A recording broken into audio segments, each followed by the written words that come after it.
there we go. Okay. Okay.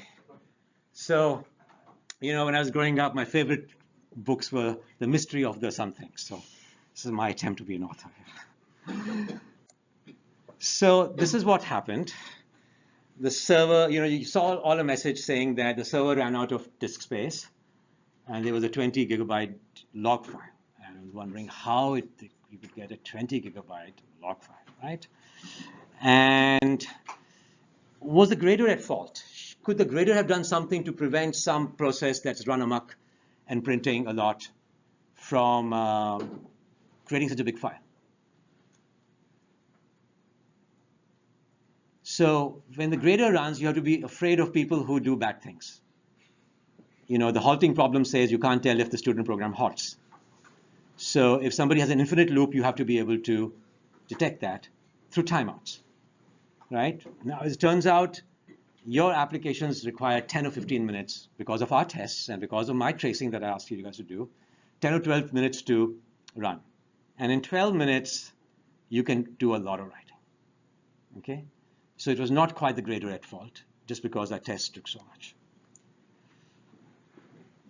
What was really happening was we were getting a series of calls that said select calls, select unblocked, select calls, select unblocked. So somehow the select was not blocking. Select was really a polling call, right? And why would that happen? If your interest op is wrong. And here is a trace that we found before this repeated select blocked and unblocked that was interesting. And some of you might actually figure the problem just through this. Okay. So this is the connect command object that I told you exists in Gypsy. Okay. And the connect command object was being called. So this is where I didn't think it was Joseph's problem. I thought it was some problem with the NIO driver, because there was this command object thing. And then this was doing some notification. And it is this notification that got this error. And the problem was check for concurrent modification. So when he ran it on his local computer, it all worked fine. When it ran on the grading server, it did not work fine. It is a concurrent modification problem. That makes sense, because these are always race conditions. Race conditions do not always get exhibited. So if you know, so this is a good model that race conditions, you know, that's why distributed programming is hard and concurrent programming is hard. Okay. Anybody want to guess right now what the problem might be just based on this? For the not necessarily the command, but for the queue. So some race condition for the queue, and yeah, did you want to? This is the exact error I got on Atmosphere yesterday. It's work, so it may be related to that. I don't know. Have you pulled the latest? Have you pulled the latest Gypsy? I should check. I did recently. When did you last update it? Right, the day after, the 2 days after we learned about this problem. So about a week ago, I'd say. Okay, maybe not that. Okay. So anyway, so good. You're doing something, the array list isn't thread safe, so you're doing two things to it at once. That's the thing. We are doing two things at once to some array list, probably. Okay. And let's go and see what's happening. So here is my original code. Okay, in the connect object, whenever the connection occurs, okay, that means that the connection has occurred, you have to sort of react to that connection. And what we do is we change the interest ops from being interested in connect to being interested in something else. Okay, and if you do not change the interest ops from connect to something else, if your interest ops remain connect, then you're guaranteed that the select will always unblock. The select unblocks as long as the connection exists. And if the connection exists, it says, oh, it's connected. So you really have to change from connect op to something else, either no op or read op. So it's doing change interest ops, and it's notifying anybody interested in that operation. Now, can you figure out why that select call, what might have happened to cause the select to keep unblocking?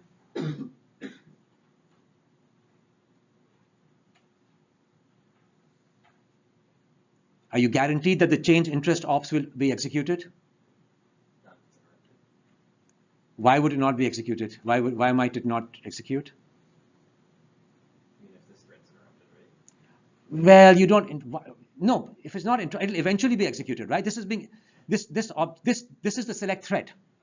If it is interrupted, fine. It's not going to call the select call later, so there's no problem of it going and doing repeated things.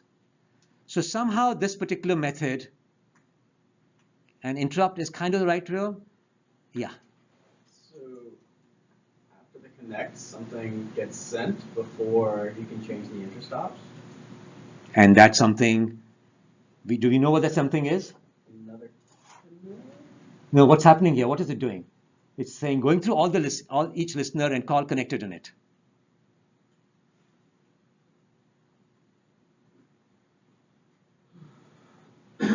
Do we know what that connected call does? It's a. So it's going through all the listeners and making up calls. Right? We know what an up call is. It's something that does the lower layer know what the up call is going to do? And what is some bad thing the up call could do? One is not end. If it did not end, we wouldn't get that loop. What else could that up call do? New thread? Spin a new thread, but it'll return back. Somehow the change interest op never got called. It didn't get called, but it didn't block either. If it blocked, we wouldn't get this infinite loop. Somehow, whoever called do give response was unblocked, but the change interest op was not called. Oh, can it call do give response again itself? And then end up in... Okay, so the situation is that whoever called do give response got the return, the do give response did return back to its caller, but change interest op didn't get called. This is a 401 question.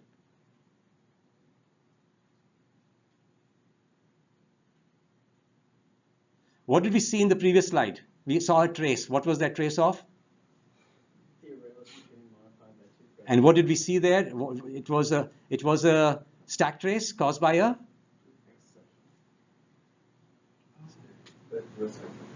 So, if the connected method throws an exception, this guy is not catching the exception.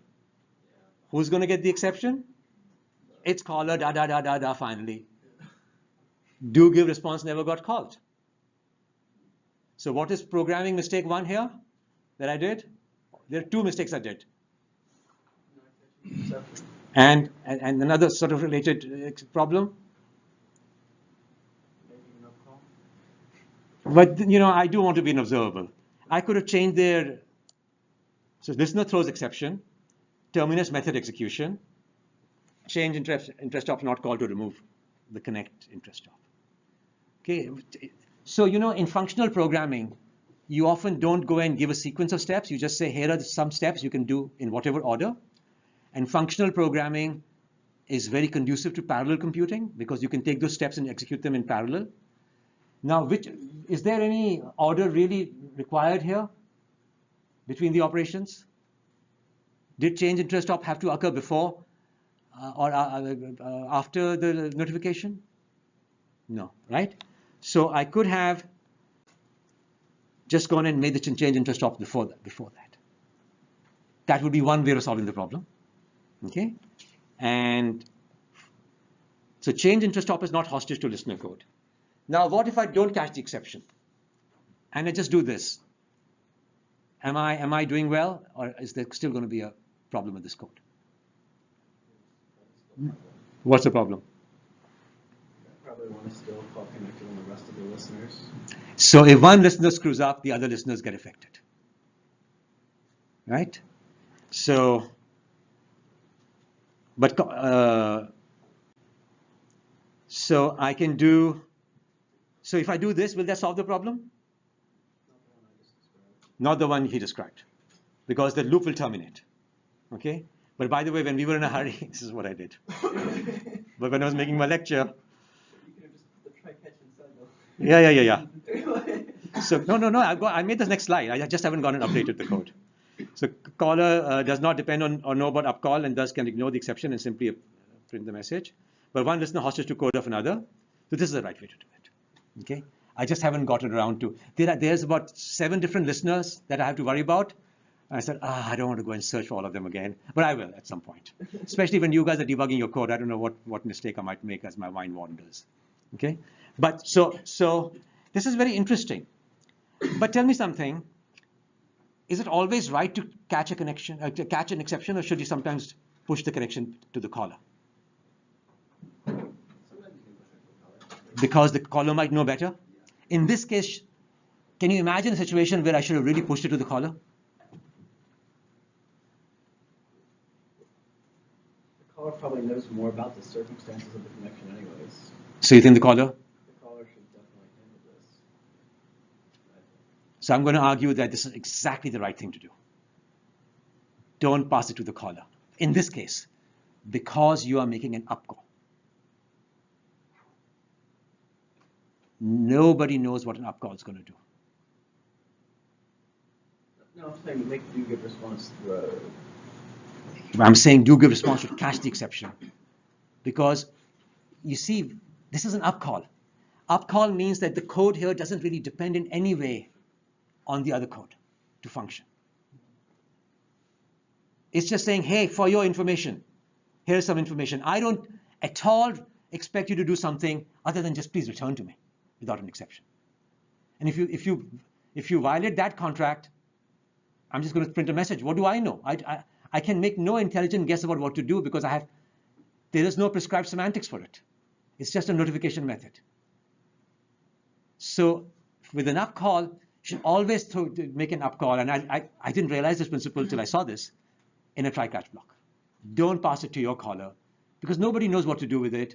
And we don't expect anything from that, and we shouldn't be hostage to what it does. And this is, by the way, an issue that in systems design arises again and again. People say, can we just go and put some of our own code inside the kernel so that we don't have to do kernel switches?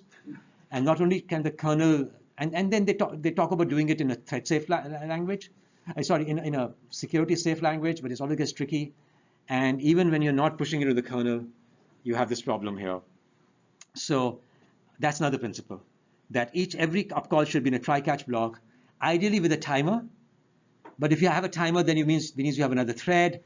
Thread execution is costly. So you just have to sort of hope that the caller will return. Okay. Okay. Now the question is, why was there an exception? Okay. So it was a concurrent exception, and it only occurred in a greater run. And what really happened was that this listener called another object that had its own listeners at a higher level, and in those listeners the method was executed. And here is that listener, that code originally. And can you guys see what the problem is immediately? I have an array list. This is exactly the code that existed. I don't have synchronized on one of the methods. I was thinking right, and my mind wandered, and I didn't do it on the other one. So you could, and that's what you probably did, what the rest of you did was you created the port, and before you actually made the connect call, you made sure that all the connect listeners were registered. In your code, your port got connected in one thread perhaps, and the listener got invoked in another thread, and so hence there was a race condition. Okay, and that's what happened. So I've always wanted in Java the synchronized method to appear in a method declaration, in a class declaration, saying all my public methods are synchronized, so that I don't have to remember that every time I add a new method, I have to make it synchronized. And so I know I can make mistakes like that. I did, and that's what the problem was. So it was add condition was not synchronized. So we should go declare a class to be synchronized. And then what I did was I went and made that synchronized, and I made my variable private. I, by the way, hate private variables. They just are a pain because I can't extend the class and access the variables. But here I made it private. Why do you think I did that? To prevent some other layer from making the same mistake? From some other layer adding a public method, just accesses array list. and allows concurrent modification to it. So I made it private. And what I really should have done, is, so if you don't, so the problem with private variables is that you can't access them in subclasses.